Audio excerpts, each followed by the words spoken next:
Hello everyone, back to YouTube channel. Now we're done with the boards. Now it's time for CUT. So what is CUT? You all know it's a test that we give for the college, right? So now today we are starting with a 30-day series for CUT economics to help you to cover all the syllabus in 30 days. Right? We know that's micro and macro this year. Unico, the micro and only macro this year. So we're going to continue with that and we're going to complete the whole syllabus in 30 days. 30 days में you have the chapters like short chapters, but then each chapter खत्म कर देंगे ताकि you can get a time to revise. Then we'll do MCQs, some past year portion before 8th of the before your exam, right? And we have just mentioned that we have micro and macro, right? Now, what is micro? What is macro? You all know. We have learned micro in class 11 and macro just last month in class 12. Okay, so first I'm going to start with micro because macro हमने अभी भी करी हुई है. We are still fresh with macro, तो macro हम लोग दोबारा वाइज कर सकते हैं. बट माइक्रो जो है हमने क्लास 11 में करी थी. इसमें सच अ लॉन्ग टाइम हमने माइक्रो करी है और बहुत बच्चे जो होते हैं माइक्रो सीरियसली नहीं लेते class 11.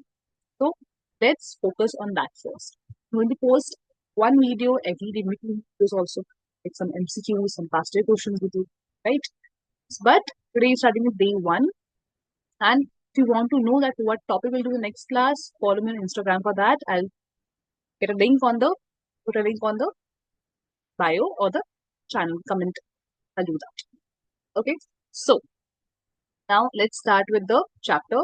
Today we are doing the first chapter of introduction part. What is it? So today we are doing a introduction part. Introduction part means introduction में सिलेबस में बहुत छोटा सा पार्ट है. आपको याद होगा हमने पढ़ा था what is micro, what is macro, right? But यहाँ पे उन्होंने क्या किया, उन्होंने हमारे लिए माइक्रो अलग कर दिया और मैक्रो अलग कर दिया. माइक्रो हम लोग यहाँ पढ़ेंगे what is micro economics in this chapter and what is macro in macro economics before national income. Then we learn about few terms. आपको थोड़ा याद आएगा इन टर्म्स को देख के.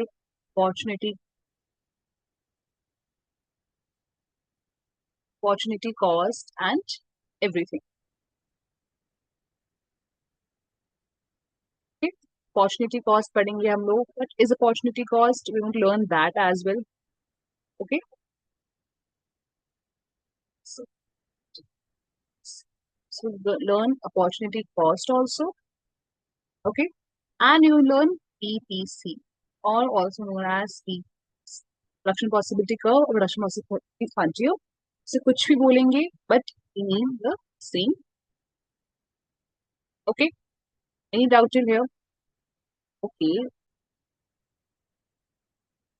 so this is the overview of the chapter. Learn what is microeconomics. What are three central problems of an economy? हमने class 12 में chapter number 2 Indian economy में पढ़ा था कि three central problems of an economy क्या क्या थी. What to produce, how to produce and for whom to produce. यही तीन चीजें हमने पढ़ी थी. वही हमको यहाँ पे रिवाइज करेंगे. This is very small chapter, this is going to very small video because it's covering all the basics, right? Then PPC and then opportunity cost. Let's dive into this and let's see what is microeconomics. So microeconomics is a study of individual economic units. Basically, it means that in microeconomics we learn about individuals, individual consumer, individual industry. कि एक supplier, एक industry, एक producer क्या कर रहा है, मतलब या तो मैं अपनी बात कर रही हूँ या आपकी बात कर रही हूँ. So that is a microeconomics. So micro means basically we took this word from a Greek language and it means small. Micro means that when we talk about a single consumer, demand of a consumer, supply of a producer. एक इंसान की बात हो रही है, एक आदमी की बात हो रही है. That is micro economics. जब हम एक इंसान के बिहेवियर के बारे में बात कर रहे हैं कि अगर प्राइस चेंज हुआ तो ये मिस्टर ए, मिस्टर एक्स क्या बिहेव कर रहे हैं अकॉर्डिंग टू दैट. तो डिमांड क्या इंक्रीज कर रहे हैं, डिक्रीज कर रहे हैं. ये फर्म है, एक इंडिविजुअल फर्म है, वो प्राइस के अकॉर्डिंगली कैसे बिहेव कर रही है. सो that is microeconomics, right? We all know that as consumers, firms, and so consumers के बारे में एक कंज्यूमर ने क्या रिएक्ट किया, एक फर्म ने क्या रिएक्ट किया। अगर प्राइस चेंज हुआ तो जो इंडिविजुअल है वो कैसे डिसाइड कर रहा है कि मुझे क्या प्राइस लेना है, मुझे क्या डिमांड करनी है। अगर प्राइस इंक्रीज हुआ है तो अब it's up to me, I am a consumer, I will decide कि how I am going to change my demand, कि मैं अपनी डिक्रीज करूंगी या इंक्रीज करूंगी। It's totally up to me. Yes, कि जो गुड्स एंड सर्विसेज जैसे प्राइस करते हैं, how are we going to resource allocate the resources, that's a very very important. Why we are seeing the resource allocate करने हैं? क्योंकि there is a term known as scarcity. इसका मतलब क्या होता है? इसका मतलब होता है that we have limited resources. हमें पता है हमारी इकोनॉमी में जो रिसोर्सेज हैं वो लिमिटेड है, ऑब्वियसली। चाहे वो रिन्यूएबल नॉन रिन्यूएबल हो, कोई भी रिसोर्स हो, everything is limited, right? Human wants to है, हमारी जो वांट्स हैं वो अनलिमिटेड। हमारे पास पैसे भी होते हैं, वो अनलिमिटेड, वो होते क्या होते हैं, they are limited. Our wants are unlimited, मुझे ये भी चाहिए, मुझे वो भी चाहिए, मुझे सब कुछ चाहिए। But our resources, our money is limited. जैसे ही किसी भी इकोनॉमी के पास जो रिसोर्सेज होते हैं, एक इकोनॉमी की बात कर रहे हैं, एक इकोनॉमी के पास रिसोर्सेज होते हैं, वो लिमिटेड होते हैं, right? They have limited money, they have limited renewable sources, non renewable sources. Now they have to decide कि हम लोग इकोनॉमी में कैसे इन रिसोर्सेज को एलोकेट करेंगे। रिसोर्सेज लिमिटेड है, तो I will decide now that make a smart decision कि सबकी जो डिमांड्स है वो फुलफिल हो जाए, everyone is happy in the economy, और रिसोर्सेज पूरी तरीके से एग्जॉस्ट भी ना हो, खत्म भी ना हो। तो scarcity means that resources are limited in terms of human wants. Yes. Okay. So that's a very very important concept. जैसे एक और का एग्जांपल लें, like let's connect it to our daily life. अब इसमें क्या बोल सकते हैं कि अगर आपको I give you 1,000 rupees and you want to buy a lot of things. Now you will decide कि मुझे पहले क्या चाहिए, मुझे बाद में क्या चाहिए। ये चीज मुझे आई थिंक यहाँ ये चीज मुझे यहाँ सस्ती मिल जाएगी, let's buy from here, right? So we make smart decision that time कि मुझे अपने सोर्सेस को, अपने मनी को, because I have only 1,000 rupees with me, how I am going to allocate that. मुझे परफ्यूम परचेज करना है, मुझे शर्ट परचेज करनी है, मुझे कुछ खाना भी है, तो आई विल डिसाइड अकॉर्डिंगली कि कहाँ मुझे कैसे कैसे परचेज करना है, मुझे कहाँ कौन सी चीज ज्यादा अच्छी मिलने वाली है, right? Okay. Now 3 central problems of an economy, मतलब ये प्रॉब्लम्स ऐसी हैं जो हर इकोनॉमी, ये नहीं कि सिर्फ इंडिया फेस करती है, पाकिस्तान, चाइना फेस करती है, every economy faces this. Why? Because resources are scarce. Scarcity. Resources are scarce and human wants are unlimited. अब कौन कौन सी 3 प्रॉब्लम्स यहाँ पर होती हैं, हम पहले बात किया हुआ है। Let's understand each one of them in detail. So first is what to please. अब बनाए क्या, क्योंकि हमारे पास जो सोर्सेज है वो लिमिटेड है और जो ह्यूमन वांट्स है वो क्या है, अनलिमिटेड।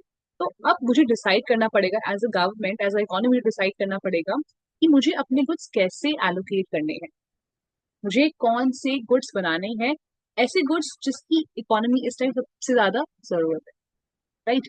जैसे कोविड आया तो गवर्नमेंट को पता था कि मुझे इस टाइम पे I need to produce more vaccine, right? अगर कंट्री में सिचुएशन आ जहाँ पे we are having a war with another country, that means जब वॉर है कंट्री में तो हम क्या, we want that we make more of defence items, right? तो गवर्नमेंट सिचुएशन देख के डिसाइड करती है हमेशा कि इस टाइम पे कंट्री में सबसे जरूरत किस चीज की है, राइट? और उसके बाद डिसाइड करना कि कितनी क्वांटिटी बनाना है। डिसाइड कर लिया हमने कि क्या बनाना है, उसके बाद डिसाइड करना कि हमें कितनी क्वांटिटी में बनाना है उस चीज को। मतलब कि अगर मुझे वैक्सीन बनानी है तो मुझे पहले चेक करना है कि ऐसे कितने लोग हैं जो अभी they are eligible for taking vaccine.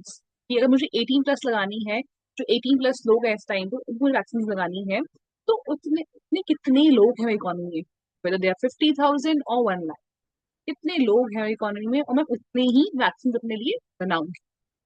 उससे ज्यादा नहीं बना सकती क्योंकि जो रिसोर्सेज है लिमिटेड, राइट? तो it totally depends on the needs and priority of the country that time, कि मेरी क्या प्रायोरिटी है इस टाइम में, मुझे इस टाइम में क्या चाहिए और कितना चाहिए। That is what to produce, कि क्या बनाए और कितना बनाए, what produce and how much to produce. फिर डिसाइड करने के बाद कि कितना क्या बनाना है, डिसाइड है कि कितना बनाए।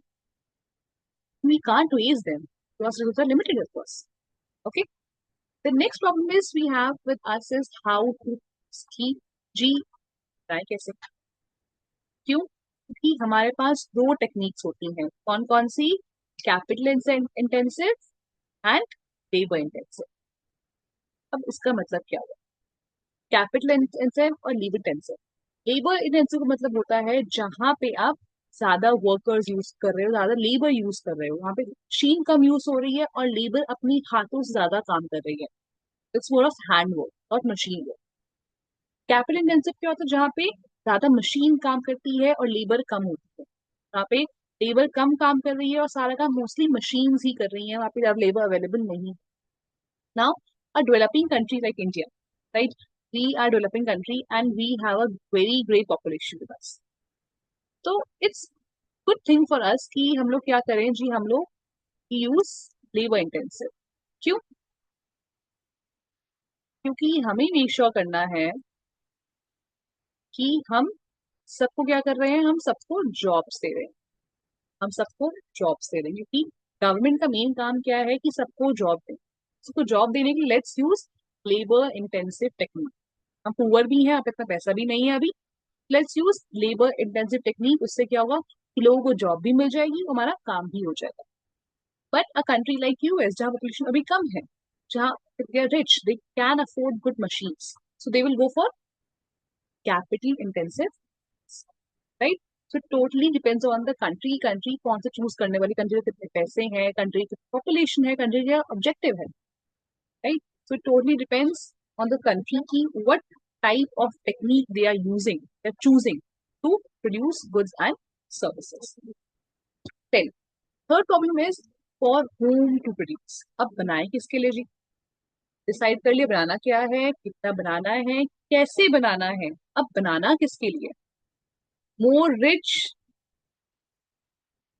और मोर पुअर। पहले मुझे चेक करना पड़ेगा कि मेरी कंट्री में कितने ज्यादा लोग ऐसे हैं जो पुअर हैं और कितने लोग ऐसे हैं जो रिच हैं। अगर पुअर ज्यादा है, मुझे मेक श्योर करना है कि कंट्री में जो लोग हैं उनका मैं क्या करूँ, सोशल वेलफेयर करूँ। तो I will produce more of those goods which are affordable for every one, right, affordable for every one. तो आई टू डिसाइड कि जो मेरे गुड्स हैं वो अल्टीमेटली कौन कंज्यूम करने वाला है। मैं अपने गुड्स को कैसे डिस्ट्रीब्यूट करूंगी, कितना रिच के पास जाएगा, कितना पुअर के पास जाएगा, right. And mostly we have two types of economy right now, थोड़ा सिलेबस में हमारे पास है, मार्केट इकोनॉमी और सोशलिस्ट इकोनॉमी। मार्केट इकोनॉमी कौन सी होती है? जहां पे basically there is more of private sector and less of government intervention. तो उनका मेन मोटिव क्या होता है? To earn profit, maximise the profit. अब now when they maximising the profit, तो दे विल मेक श्योर कि जिन लोगों के पास पैसे हैं, मैं सिर्फ उन्हीं के लिए गुड्स बनाऊं। तो जो लोगों की परचेजिंग पावर है, मतलब कि जो लोग मेरी गुड्स परचेज कर सकते हैं, मैं सिर्फ उन्हीं के लिए गुड्स बनाऊंगी, मैं किसी और के लिए गुड्स नहीं बनाऊंगी। और सोशलिस्ट इकोनॉमी क्या होता है? Socialist economy where is more of government and less of private sector. और गवर्नमेंट का मेन मोटिव क्या होता है? Doing social welfare. तो गवर्नमेंट मेक श्योर करेगी जिन लोगों को ज्यादा नीड है इस टाइम पे, हम उनके लिए मोस्टली गुड्स बनाए ताकि they can afford even their basic needs, right. Okay, next we have production possibility curve. अब प्रोडक्शन पॉसिबिलिटी कर्व क्या होता है? It's very very important. Production possibility curve basically means कि इज दैट कर्व, अगर मैं इसको थोड़ा सा और इजी बोलूँ आपके लिए, प्रोडक्शन पॉसिबिलिटी कर्व इसका मतलब क्या है? ऐसा curve which is telling you, I am just telling you in layman language this here, कि कितनी प्रोडक्शन पॉसिबल है। Production possible with limited resources, production possible with limited resources. मतलब क्या हुआ कि हमें पता है कि हमारी इकोनॉमी क्या है, स्कैर्सिटी, हमारे रिसोर्सेज है वो लिमिटेड है। अब लिमिटेड रिसोर्सेज के अंदर हम लोग कैसे गुड्स बनाए, लिमिटेड रिसोर्सेज हम लोग कैसे गुड्स बनाए, उनको एफिशिएंटली यूज करें, that is production possibility curve for C. So it shows us all the possible combination of two goods that can be produced with available resources. मतलब क्या? इसका मतलब है कि we are assuming here, it's a assumption that economy, the country is producing only two goods. Production, the economy is only producing two goods, right? The most famous example for us is जो आप तक पढ़ते हैं class 11th में भी, that is butter and guns. Butter and guns. ये जी butter है और गन्स है हमारी, हम लोग ऐसा अज्यूम कर रहे हैं, अज्यूमिंग दिस हियर कि जो हमारी इकोनॉमी है they are only producing butter and guns. They're only producing butters and guns. Let's make a schedule here, make things more clear for us. अब हम बोल रहे हैं कि कॉम्बिनेशन है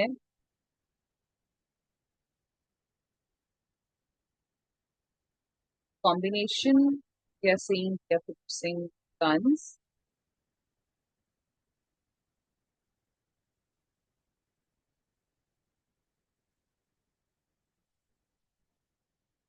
guns and butter. Yes. अब let's say I am saying कि मेरा combination A में I am producing 21 guns और 0 butter. अब इतना ध्यान रखना कि हमारे सोर्सेज वो लिमिटेड है, तो अगर मुझे एक को गेन करना है तो मुझे दूसरे को सैक्रिफाइस करना ही पड़ेगा, क्योंकि I don't have more resources with me कि मैं दोनों को एक साथ गेन करना, आई कांट डू, राइट? जैसा ऐसा होता है ना कि अगर आपको अच्छे नंबर लाने हैं या फिर गेन मोर मार्क्स, तो आपको अपने जो number of hours that you spend on using mobile phone sacrifice कर। वैसे ही अगर मुझे और गन्स चाहिए तो मुझे बटर को सैक्रिफाइस करना पड़ेगा, या फिर मुझे और बटर चाहिए तो मुझे गन्स को सैक्रिफाइस करना पड़ेगा।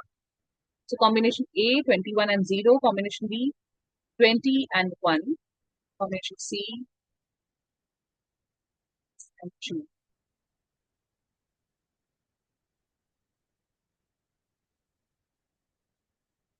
So this is our schedule. These are combinations की अगर आपको पहले कॉम्बिनेशन क्या है कि आप 21 गन्स और 0 बटर बना सकते हो। फिर अगर आपने एक बटर गेन किया, एक बटर गेन करने का आपने कितनी गन सैक्रिफाइस करी? आपने 1 गन सैक्रिफाइस करी, राइट? एक और बटर गेन करने के लिए आपने 2 गन सैक्रिफाइस करी, एक और बटर गेन करने के लिए आपने कितने?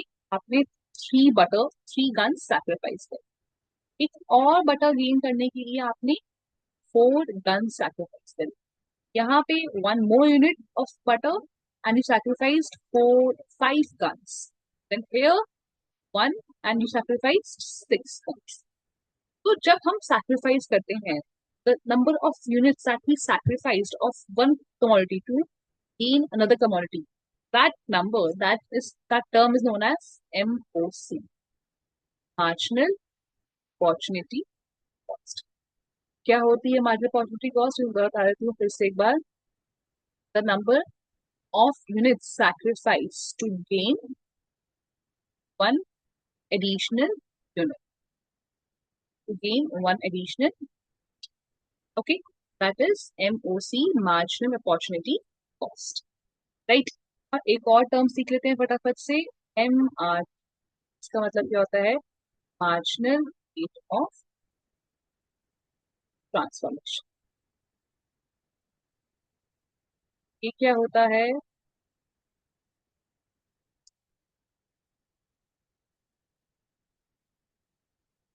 Basically, it's the ratio of sacrifice to gain.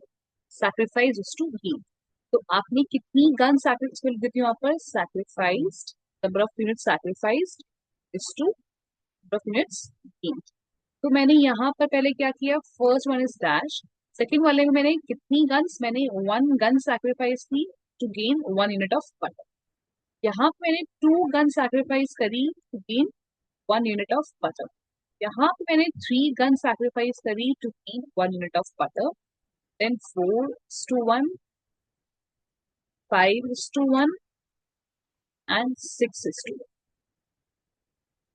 This is my MRT, marginal rate of transformation. And we can see that marginal rate of transformation is increasing. That means we are continuously doing sacrifice, right? And the number of units that is sacrificed, it's increasing by every combination. Okay, so let's make a PPC curve.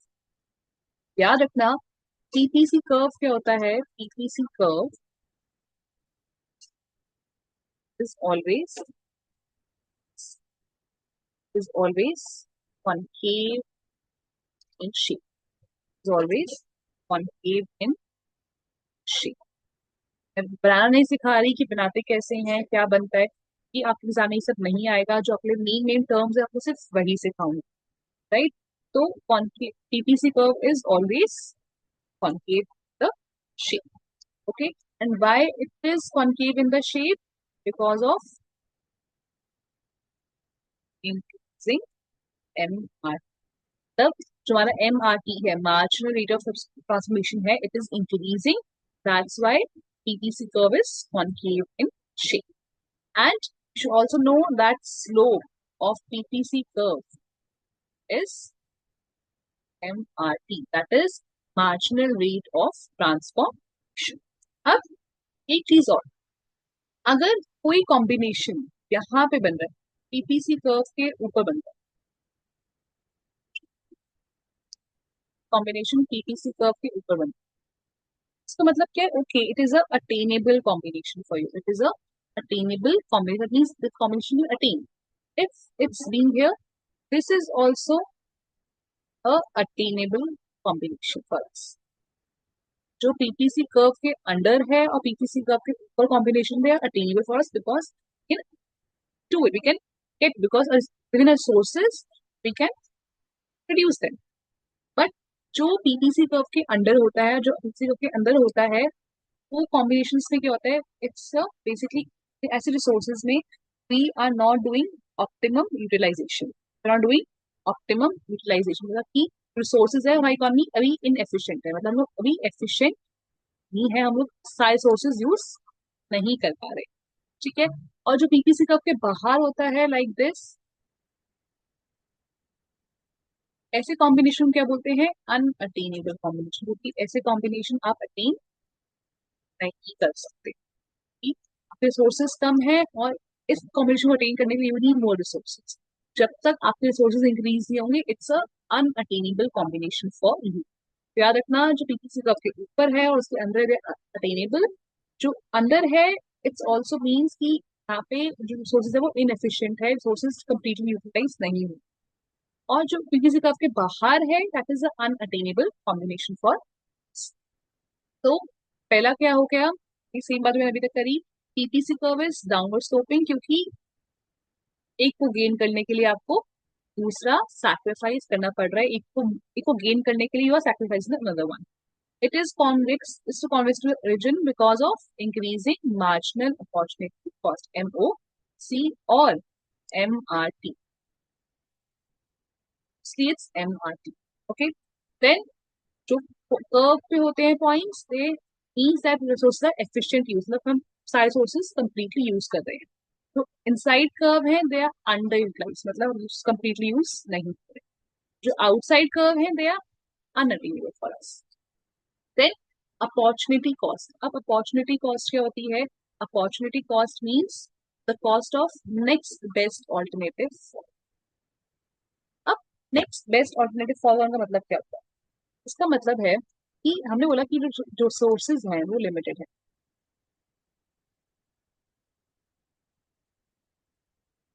आजकल बच्चे जो हैं बड़ा क्या कर रहे हैं कि कॉन्सर्ट्स भी हो रहे हैं दुनिया में बड़े, राइट? और आईपीएल बड़ा चल रहा है आजकल, राइट? तो अगर आप बोलो कि ये लो आपके 5,000 रुपीज, ठीक है, आपके पास सिर्फ 5,000 रुपीज है, इसमें या तो आप आईपीएल देखने जा सकते हो या तो आप कॉन्सर्ट देखने जा सकते हो. आप एक ही चीज कर सकते हो. तो इफ यू आर सेइंग कि मैम मेरे को तो मेन आईपीएल देखना है, तो the cost of choosing IPL, the opportunity cost of choosing IPL is concert. कि आपका जो नेक्स्ट बेस्ट ऑल्टरनेटिव था that you could have chosen was concert, आपने छोड़ दिया. तो the cost of choosing IPL is concert for us. That is opportunity. कि when you are sacrificing another one to gain one more. That is opportunity cost. So लिखा भी हुआ है, if producing one extra unit of good A means giving up of 2 units of good B, that means the opportunity cost of that extra unit of good A should be equal to 2 units of B. मतलब कि अगर आप IPL tickets choose कर रहे हो, the opportunity cost of choosing IPL ticket is concert ticket. मतलब आपने concert की ticket, it is a cost for that you have paid to choose IPL. Point clear? I hope there's no doubt for anyone. And let's do one more last topic that is left. कि PPC curve के ऊपर थोड़ा सा चलते हैं और एक थोड़ी सी और बात करते हैं कि जो PPC कर्व है वो कैसे होता है. मतलब PPC कर्व के अंदर कुछ चेंजेस होते हैं. अगर PPC कर्व ऐसे है मेरा, this is a PPC curve. अगर मेरा PPC कर्व जो है और रिसोर्सेज हैं वो इंक्रीज हो रहे हैं, so I can produce more of guns and more of butter. So it will be a rightward shift. It will be a rightward shift of PPC. Right? If I am saying कि यह PPC curve है और resources decrease हो रहे हैं, resources decrease हो रहे हैं या फिर technology degrade हो रही है, तो technology upgrade होगी, I can produce more. अगर technology degrade हो रही है, resources degrade हो रहे हैं, resources decrease हो रहे हैं, तो इसका मतलब क्या हुआ मेरे लिए कि I am saying कि जी यहाँ पे जो I can produce now less of guns and less of butter. Okay, so it's a leftward shift. तो याद रखना PPC कर्व का राइटवर्ड शिफ्ट कब होगा, तो रिसोर्सेज इंक्रीज होंगे या फिर टेक्नोलॉजी अपग्रेड होगी. और लेफ्टवर्ड शिफ्ट कब होगा, रिसोर्सेज डिक्रीज होंगे या फिर bye technology degrade. Okay, I hope it is clear to you. With this chapter is over. And now last thing, we have covered microeconomics, we have covered central problems of an economy, PPC also, PPC also known as PPF, production possibility frontier. Okay, कोई भी बोले चाहे frontier बोले चाहे curve बोले, बात एक ही है. And we've done opportunity cost. And to now know the next topic, कि हम कल कौन सा टॉपिक करने वाले हैं, follow me on Instagram and watch the full video on YouTube and let me know what you think of this video and what else you need from me. Okay, and we'll complete the entire syllabus in 30 days. Thank you for your support. Meet you next video.